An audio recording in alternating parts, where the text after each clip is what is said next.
automated flow lines and automated transfer lines.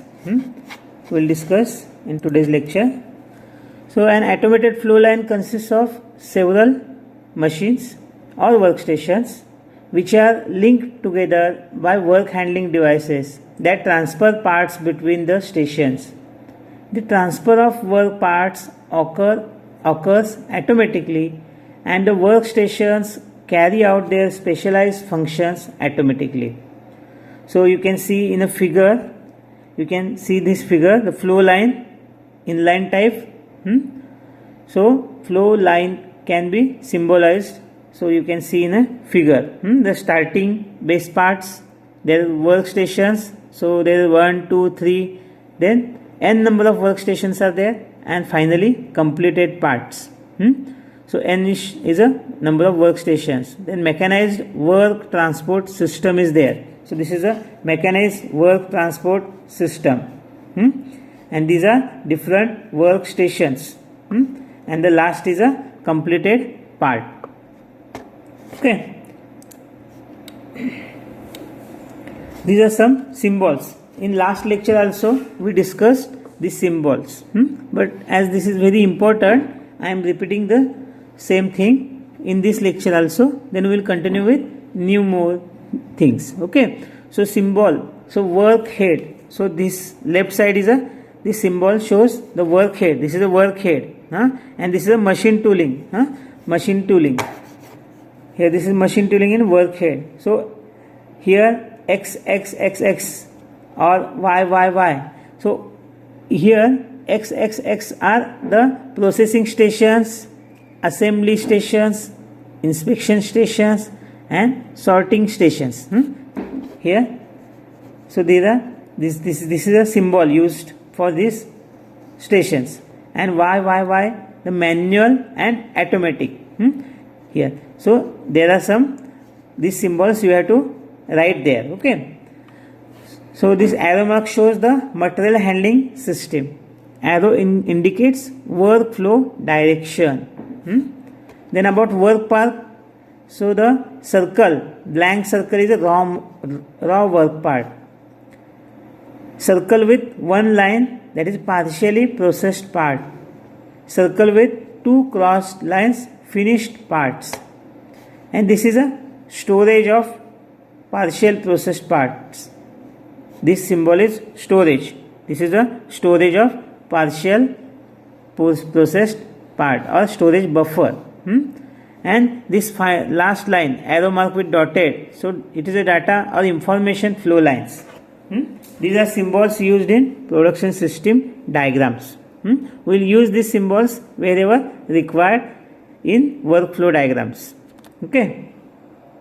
So the objective of the use of flow line automations are to reduce labor cost, to increase production rates, to reduce work in process, to minimize distances between operations, to achieve specialization of operation, and to achieve integration of operation. Okay, so these are objectives of the use of flow line automations. What are the objectives? So these are some benefits. To get these benefits, so automation flow lines are used. Okay, so now we will see the different types of flow lines one by one. So next is inline type. Inline configuration. This consists of a sequence of workstation in a more or less straight line arrangement, as shown in figure. So it is a straight line arrangement. So inline transfer machine used for metal cutting operations, and is illustrated in figure. See this figure you can see the start point. So material starts, then it flows from this end, okay, and this material came out from this end. So it starts from one end, and so it is a buffer storage between transfer lines. Then this is a free transfer lines. These are free transfer lines. So raw material received here, it is processed, then it is transferred, then it is processed, and the last finished product is coming out from this. Okay, so this is an inline configuration type flow line for automation. Then segmented inline type, segmented inline configuration. This consists of two or more straight lines arrangement. Two or more straight lines. See, this is one straight line. Okay, then this is one more straight line. This is one more straight line. Okay. So usually perpendicular to each other with L shape or U shaped or rectangular shape. You can see in the figure. So it is U shape, then L shape, then it is a rectangular type. So different shapes you can use. The flow of work can take few 90-degree turns, either for workpiece reorientation, factory layout limitations, or other reasons, and still qualify as a straight line configuration. They are considered as a straight line configuration. So it depends upon your layout, the availability of space. So you can choose your own layout for transfer lines. Now rotary type layout. So rotary type configuration, the work parts are indexed around a circular table or circular dial.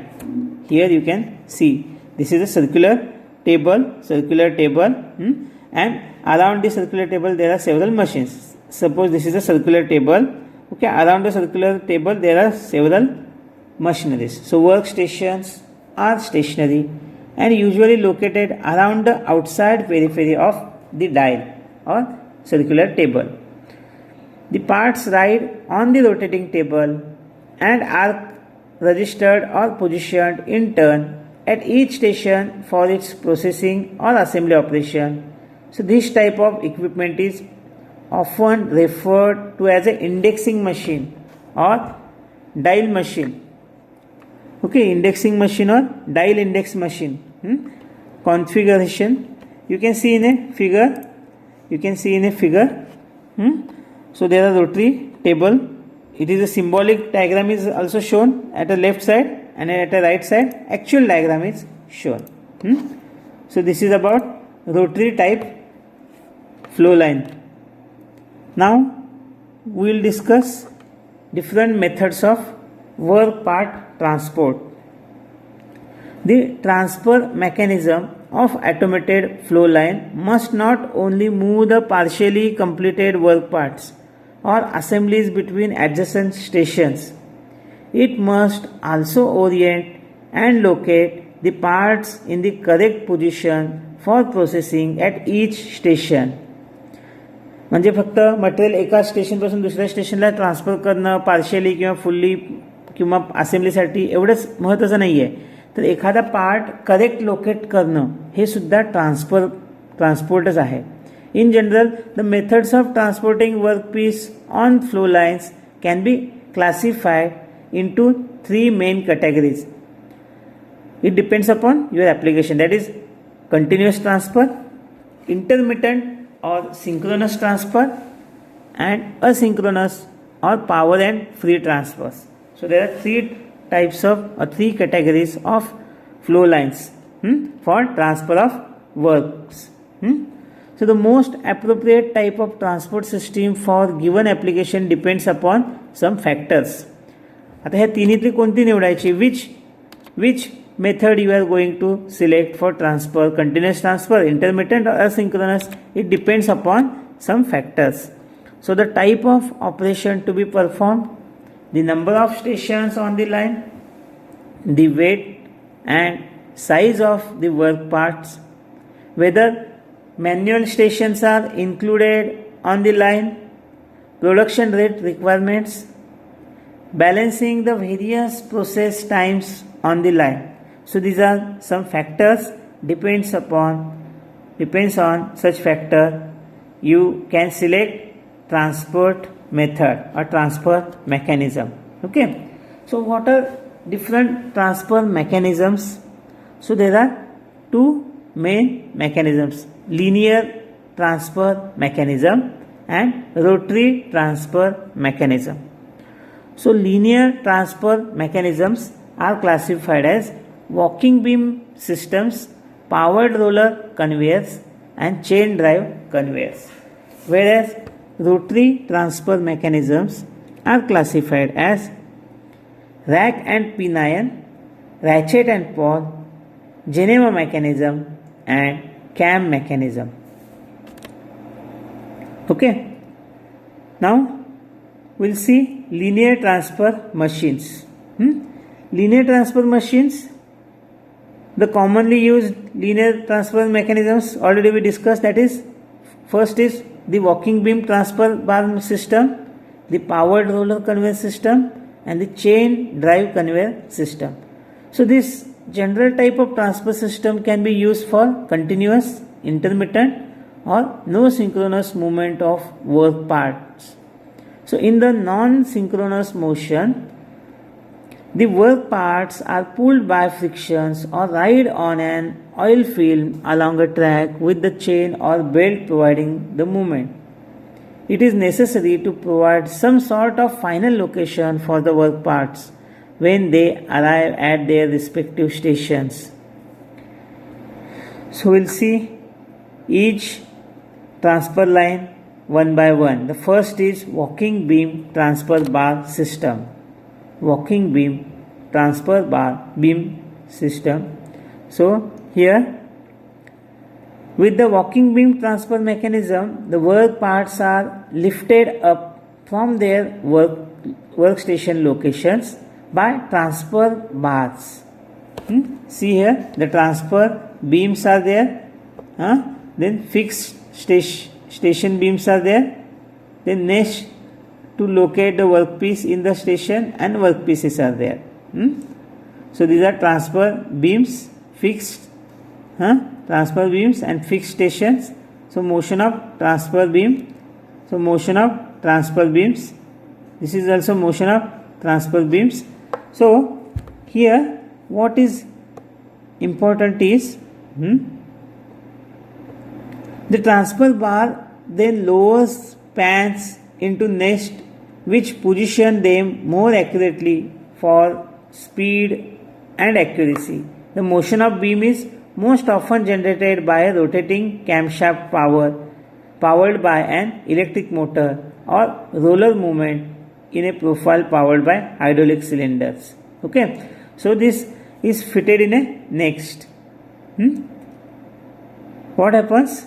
The work parts are lifted up from their workstation locations by transfer bar and moved one position ahead to the next stations.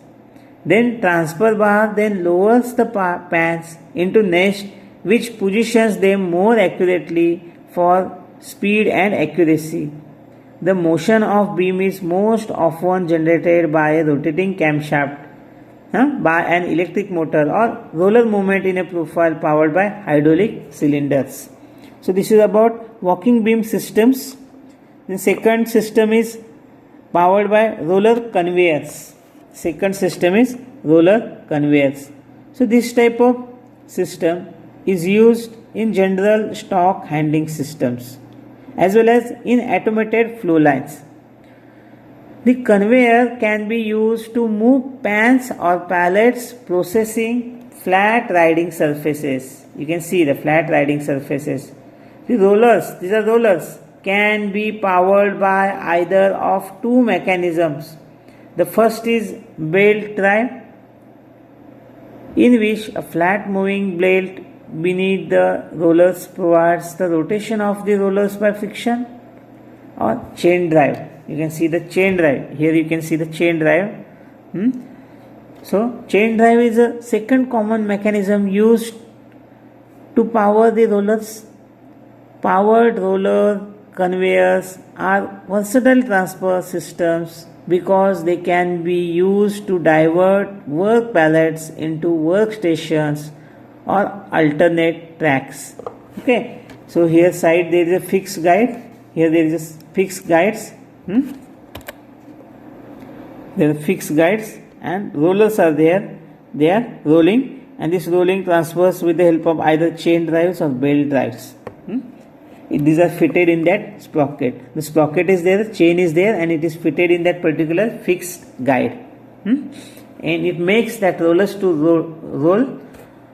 As these rollers are rolling, this your job is moving from one end to another end. This is the direction. If rotation is clockwise, then it moves from left to right.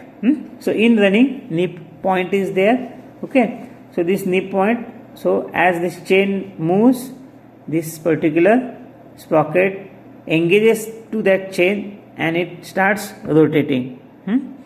So this is about powered roller conveyor. This is second method of linear translation, line type translation. Then chain drive conveyor systems. Chain drive conveyor systems. In chain drive conveyor systems, either a chain or flexible steel belt is used to transport the work carriers. The chain is driven by pulleys in either an over and under configuration. Here it is over and under configuration, over and under configurations, in which the pulley turn about horizontal axis, or an around corner configuration in which pulleys rotate about vertical axis. Here pulleys are rotating and on the belt there is work carriers are fixed. It carries the work and it moves from one end to another end, and it carriers are returning to the base. So these initially carriers are loaded with the workpiece, it supplies the work, and while return the carriers return back empty. Okay, so this is the carriers to the next station, and these are empty carriers to the return to the basic station. Okay, so this is a chain drive conveyor systems. These are carriers are attached to the belts. Carriers are attached to the belts, and there is an indexing mechanism. There is the same belt drive principle is used here. Or chain drive principles are used here. Now, so this is about line type mechanisms. Line transfer mechanisms are walk beam transfer mechanism, powered roller mechanism, and chain drive conveyor systems. Now we will discuss rotary transfer mechanisms. Rotary transfer mechanisms. Rotary transfer mechanisms. So there are several methods used to index a circular table or dial at various equal angular positions corresponding to workstation locations. So in that we will discuss first, that is rack and pinion. So rack and pinion mechanism is simple but is not considered especially suited to the high speed operations often associated with indexing machines. The device is pictured, you can see in a figure. I think in last lecture also we discussed this. So uses piston to drive the rack, which causes the pinion gear and attached indexing table to rotate. The clutch or other device is used to provide rotation in the desired direction. Okay, so this is rack and pinion arrangement. So rack moves to and fro, where a pinion is rotary motion. Okay, with the help of piston to and fro reciprocating motion, you can get a angular or rotary motion of pinion. Then next is a ratchet and pawl mechanism. A ratchet is a device that allows linear or rotary motion in only one direction, while preventing motion in opposite direction. Ratchet consists of a gear wheel and pivoting spring-loaded finger called pawl that engages the teeth.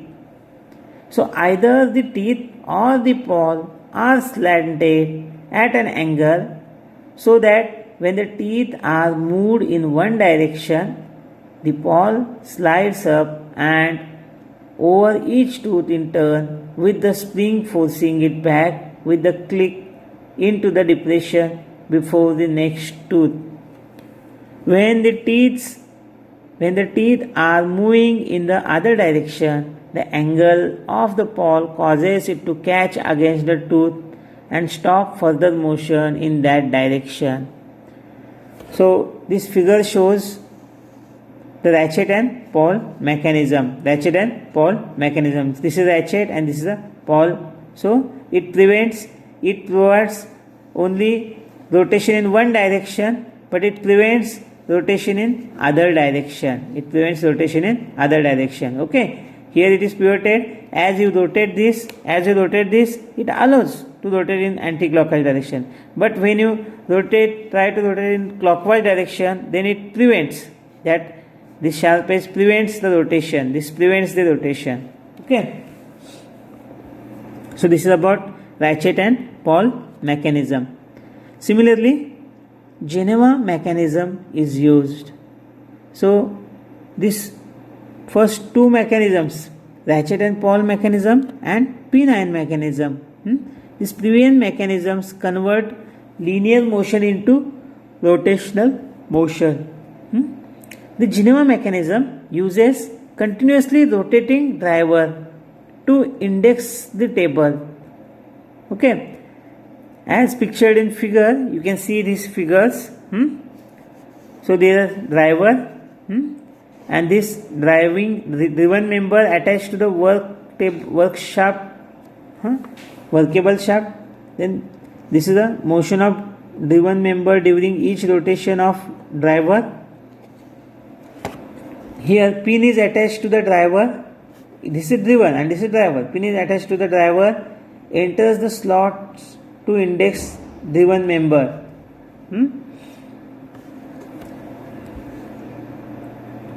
So the Geneva mechanism uses continuously rotating driver to index the table as pictured in figure. So if driven member has 6 slots for a 6-station dial indexing machine, so each turn of driver will cause the table to advance 1/6 of a rotation, 1/6 of a turn. The driver only causes movement of the table through a portion of its rotation. For a 6-slotted driven member, 120 degree of complete rotation of the driver is used to index the table. The other 240 degree is dwell. For a 4-slotted driven member, the ratio would be 90 degree for indexing and 270 for dwell. The usual number of indexing per revolution of the table is 4, 5, 6 and 8. So this is about Geneva mechanism. This is very important mechanisms used in rotary motion. Now cam mechanism. So cam mechanism also you studied in Tom. Okay. So the various forms of cams are used. Cam mechanisms are used. So in figure you can see different examples. So this provides probably the most accurate and reliable method of indexing the dial. They are in widespread use in industry despite the fact that the cost is relatively high compared to other mechanisms. So the cam can be designed to give a variety of velocity and dwell characteristics. So you can get a different variety of motions, depends upon your different applications. Okay. So this is a mechanism, rotary mechanism, transfer mechanism, used for indexing, for transfer of machines. Okay.